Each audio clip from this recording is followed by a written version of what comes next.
Welcome to another video from Gweilo 60. Today, well, roughing it in Canada and roughing it in China are two different things. Today I'm barbecuing a T-bone steak for Wei Fong and I. Barbecued two, but this one's a thick puppy, and Wei Fong doesn't like meat that much, so she gets a little porterhouse and I get the rest of it, which is sort of nice. In China, I have to get charcoal from the charcoal guy, go home. If you've ever seen any of my barbecue videos, it's rough. I tell you, it's not a good thing. Anyway, here at the condo in Nanaimo, we're not allowed to barbecue on the balcony because it's a fire hazard and our insurance doesn't cover it. So I have to rough it, and by roughing it I mean, and you guys in China are gonna love this, 1.5 inch T-bone steak, a little gas barbecue, oh yes, oh, and while I'm cooking, a couple of Sneaky Weasel beers, which actually they're pretty damn good, you know. But this barbecue isn't what this video is about. I'm doing a follow-up video on the video that I did a couple of days ago, dealing with the homeless people and the white power, the soldiers of Odin. Well, I'm starting to see and look back on it, and I am changing my mind. You see, what I started to do is I went down there to make a video in support of these homeless people. After all of the stuff that I saw and experienced, and all of the feedback that I've gotten on the video, I've changed my mind. The people in the Discontent City are a bunch of drug addicts, lazy, no good for nothing, waste of skin comes to mind. And why do I say this? You know, it's not a race thing. Because not only have I got some feedback from the people that were there, but I also got feedback from a First Nations reserve that pretty well borders Discontent City. And they were talking about home invasions during the day. The reserve having to hire security so that they can keep the Discontent City people away from the reserve, away from stealing from them, away from entering their homes during the day, in the daylight. You know, talking to the people downtown, these guys are shoplifting. There's needles left everywhere. A couple of Discontent City guys took machetes after a guy in a parking lot.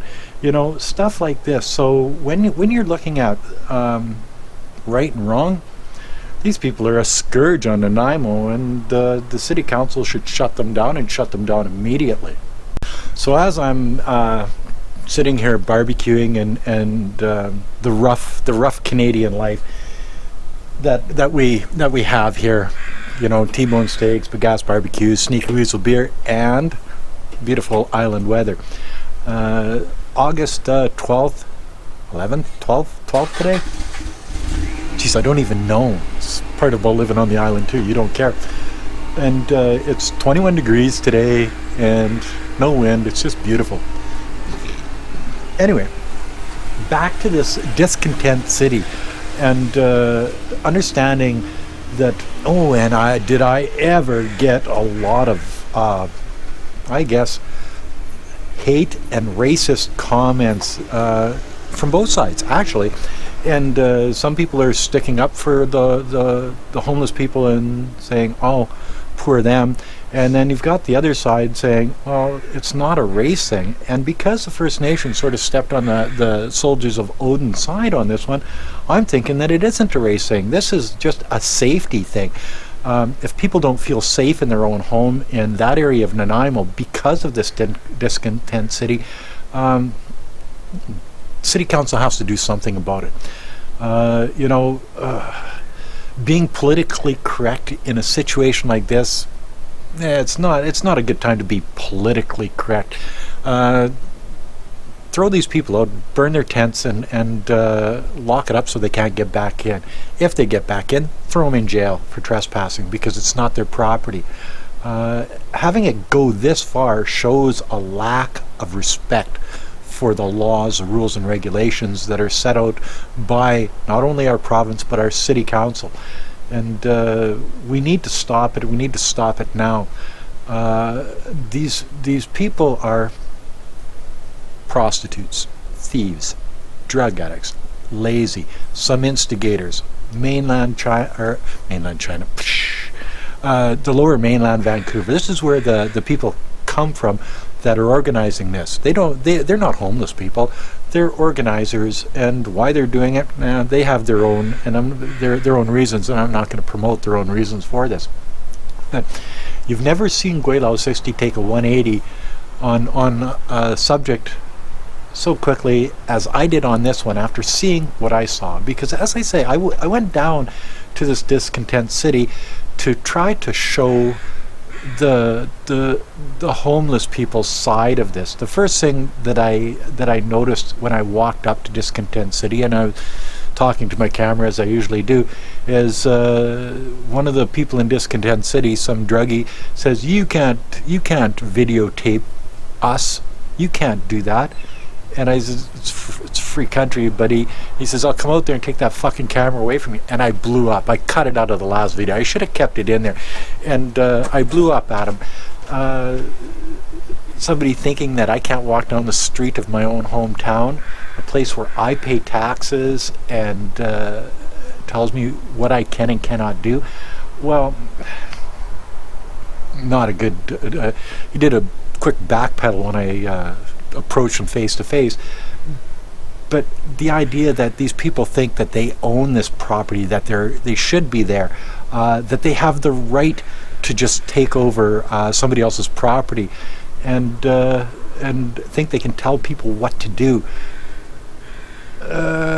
No, that's not. And I can understand why the homeowners, the taxpayers of Nanaimo are pissed off. I can see why the businesses that are getting ripped off on a daily basis are pissed off. I can see why the First Nations Reserve that is scared, actually afraid of these people and the violence and the thievery that comes along with it, breaking into their houses during the daytime, just blatant. Because what are they going to do? Throw them in jail? They'll kick them out of the jail and they'll be back in Discontent City, if it's still there, in a week with 3 square meals a day, a cot, TV, and all this other stuff, but with no drugs, so they don't want to be going to jail because they don't have their drugs, and that's what this is all about: housing drug addicts. Now they're congregating together in a group. That's a danger, because as all these other sneaky weasels, just like the beer, they have more balls in groups, like running as a pack of dogs. They have more cojones. Well, that can be dangerous, especially in the evening, and especially if there's people walking. Well, they don't walk around at night down there anymore because it's just not safe enough.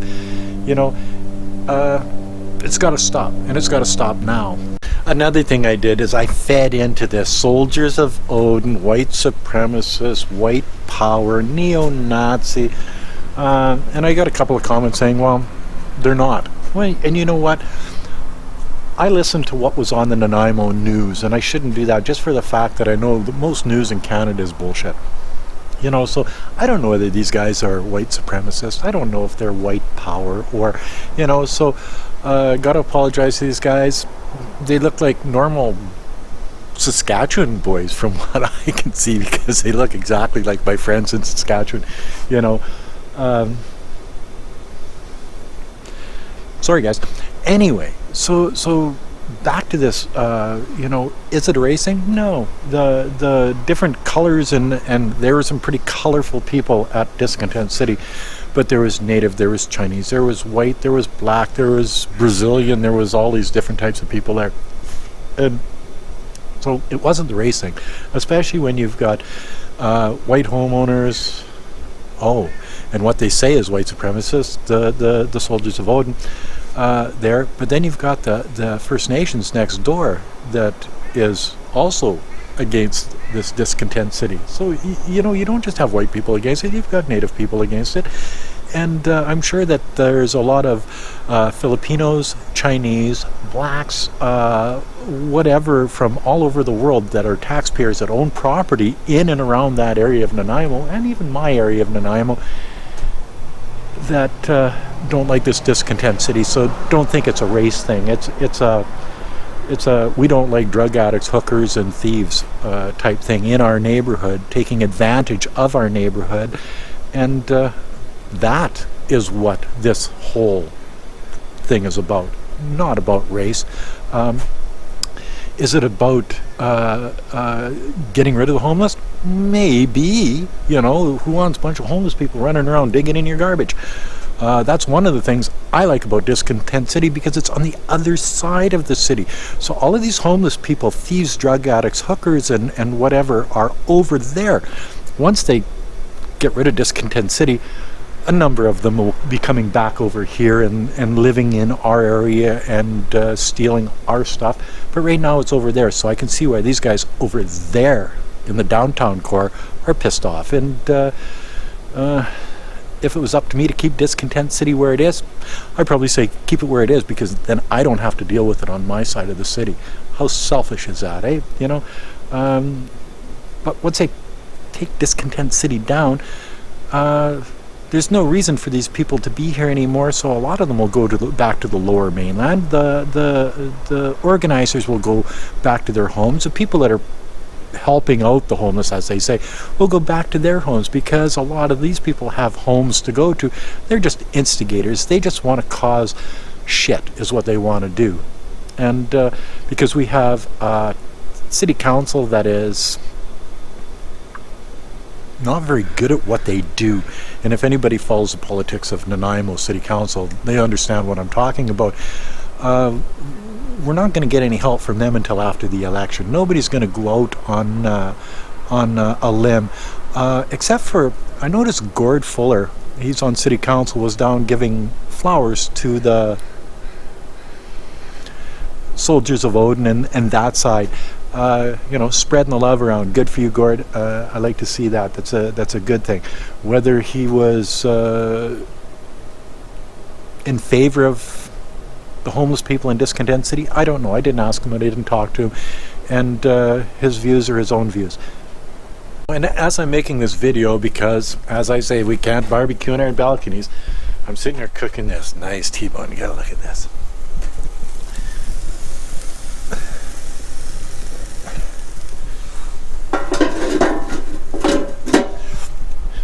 And this is why Weifang loves me so much, is because I can barbecue like a damn, even on a shitty little barbecue like this, you know.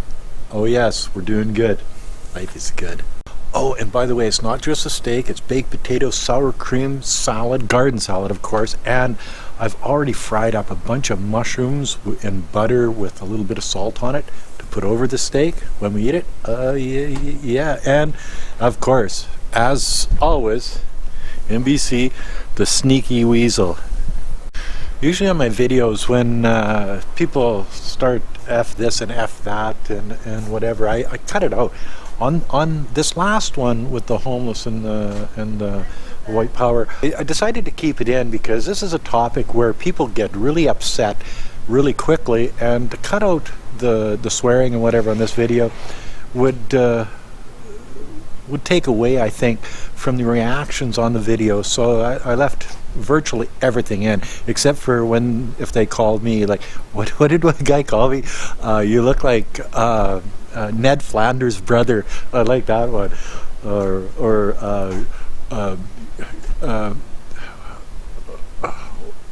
Forrest Gump of Vancouver Island, you know. See, when you do that to me, I'll delete your ass. I am not Ned Flanders' brother. Well, okay, I could be, but Ned Flanders' brother doesn't drink Sneaky Weasel beer. I guarantee you that. And we all know what the reaction of a Chinese municipal government would do in a situation like this. Well, if they were drug addicts, they would probably be in jail. Some of them would be, the dealers would probably be in big trouble. The tent city would not be there. They would just come in, beat them over the head with a stick, and tell them to leave, burn the tents down, or just grab all the tents and all of the garbage and stick it in the garbage, haul it out to the dump, and it'd be over with. So the Chinese municipal, provincial, federal government has way more control over their people, and sometimes that control comes in and is a good thing. If we had a Chinese system now with Discontent City, I guarantee there would be no problem, and the problem would be over already, and everybody would be back to normal, and everybody would be happy with their municipal government, their mayor, and all this other stuff. Here, it's a different story. Canada's a different beast compared to China. Under these circumstances, I think the Chinese system is better than the Canadian system, because these people are just here taking advantage, and as long as we let them take advantage, they will. And that's another video from Gweilo 60. If you like this video, as always, like, comment, subscribe, push that share button, and thanks for watching. Bye now.